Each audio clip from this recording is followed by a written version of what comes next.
नमस्कार. तर ह्या आठवड्यातील धक्कादायक डबल इविक्शन झालेला आहे.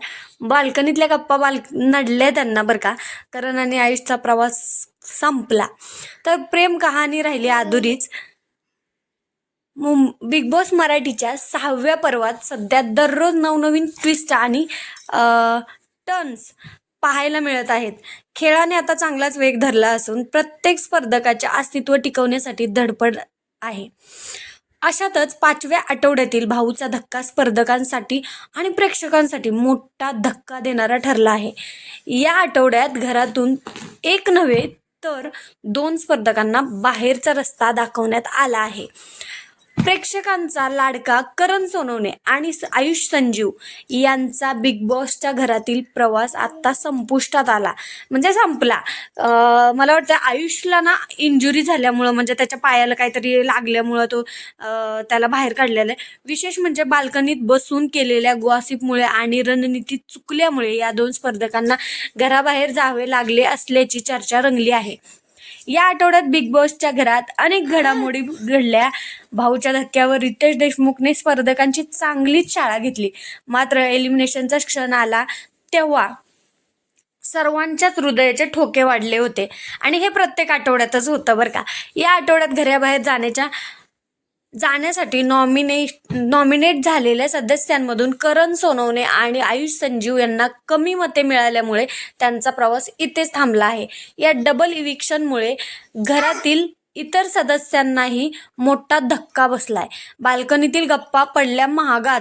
बिग बॉसच्या घरात रणनीती आणि टास्क जितके महत्त्वाचे असतात तितकेच घरातील वावर आणि प्रेक्षकांचे मनोरंजन करणेही महत्त्वाचे असते. मिळालेल्या माहितीनुसार बाल्कनीत बसून तासनतास गॉसिप करणे आणि खेळापेक्षा चर्चामध्ये जास्त वेळ घालवणे या 2 स्पर्धकांना महागात पडले आहे. करण आणि आयुष अनेकदा बाल्कनीत बसून या स्पर्धकांबद्दल किंवा खेळाबद्दल चर्चा करताना दिसले होते.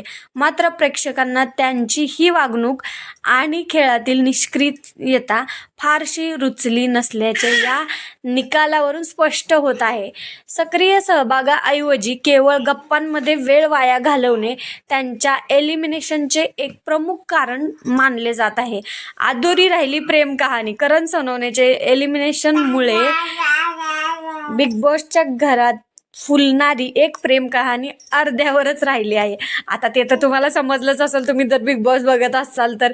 करण सोनवणे आणि गायिका प्राजक्ता शुक्रे यांच्यात जवळीक वाढत होती. त्यांच्यातील मैत्रीचे रूपांतर प्रेमात होत असल्याचे प्रेक्षकांना पाहायला मिळत होते. करणने तर प्राजक्ताला थेट आय लव्ह यू म्हणत आपल्या भावना व्यक्त केल्या होत्या.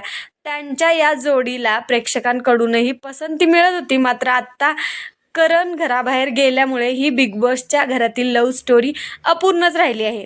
करणच्या जाण्याने प्राजक्तालाही अश्रू अनावर झाल्याचे पाहायला मिळते. म्हणजे आपण बघतोय सगळेजण. आयुष संजीवचा प्रवासही थांबला. दुसरीकडे आयुष संजीव यालाही या आठवड्यात घराचा निरोप घ्यावा लागला आहे. सुरुवातीच्या काळात आयुषने खेळात चांगली चुणूक दाखवली होती, परंतु गेल्या काही दिवसांपासून तो काहीसा शांत आणि निष्क्रिय दिसत होता. कारण मे बी त्याला लागल्यामुळं वगैरे असेल, असं काही इतकं काही त्याच्याबद्दल आपल्याला काय माहिती नाही, कारण तो दिसला पण नाही जास्त. आणि खरं त्याची आणि तन्वीची जोडी एकदम मस्त होती बरं का. पण त्यांनी का तन्वीला म्हणजे का तन्वी बरोबर असं वागत होता ते काय माहिती नाही. त्यातच प्रकृतीच्या कारणास्तव तो टास्कमध्येही पूर्ण ताकदीने उतरू शकला नाही. तसेच त्याने कॅप्टन्सीचा नकार दिल्याने बिग बॉसची नाराजी ओढवून घेतली होती. या सर्व गोष्टींचा परिणाम त्याच्या मतांवर झाला. अखेर त्याला शोमधून बाहेर पडावे लागले. खरं तर तो एक खूप स्ट्रॉंग कंटेंटर होता बरं का, आणि खूप आवडायचा पण तो बरं का लोकांना. या डबल एलिमिनेशन नंतर बिग बॉसच्या घरातील समीकरणे पूर्णपणे बदलली आहेत. आत्ता उरलेले स्पर्धक खेळासाठी कोणती नवीन रणनीती आणि येत्या काळात घरात काय नवनवीन हंगामा होतो हे नक्की पहा. बिग बॉस मराठी 6 म्हणलं, सीझन 6 म्हणलं की इथे ट्विस्ट, फिक्स. तर खरंच ना सीझन एक नंबर चाललाय आणि सीझनमध्ये होणारे बदल किंवा ते एलिमिनेशन वगैरे इतकं मस्त, इतकं छान चाललेलं आहे. आणि तर खरं तर करणचा काही सुद्धा गेम दिसत नव्हता किंवा काही सुद्धा नव्हता. फक्त प्राजक्ता आणि ते बाल्कनीत बसून ते गॉसिप करणं, बोलणं ह्याच्याबद्दल त्याच्याबद्दल, ते कोणाला नावं ठेवणं म्हणजे त्यांची नावं पाडणं वगैरे ते भारी भारी होतं. पण अजूनही मस्त त्यांच्यात ट्विस्ट आला असता जर करणनी म्हणजे अजून थोडाफार जर हालचाल केली असती तर. किंवा तो फक्त बोलायचा की माझ्याकडे गेम आहे, डोक्यात गेम आहे. अरे डोक्यात गेम असण्यापेक्षा ना तो समोर समोर प्रेझेंट केला असता किंवा काहीतरी गेममध्ये वगैरे किंवा घरात जरी वावर दाखवला असताना तरी पण अजून तो टिकला असता. तर तुम्हाला काय वाटतं ह्यावर, करणच्या बिग बॉसच्या घरातनं बाहेर येण्यावर किंवा आयुषचं सुद्धा बिग बॉसच्या घरातून येण्यावर? आणि आयुष आणि तन्वीची जोडी तुम्हाला कशी वाटली असती हे पण नक्की कमेंटमध्ये सांगा.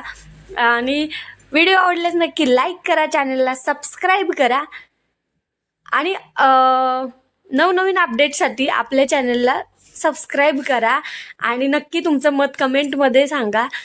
चलो, धन्यवाद.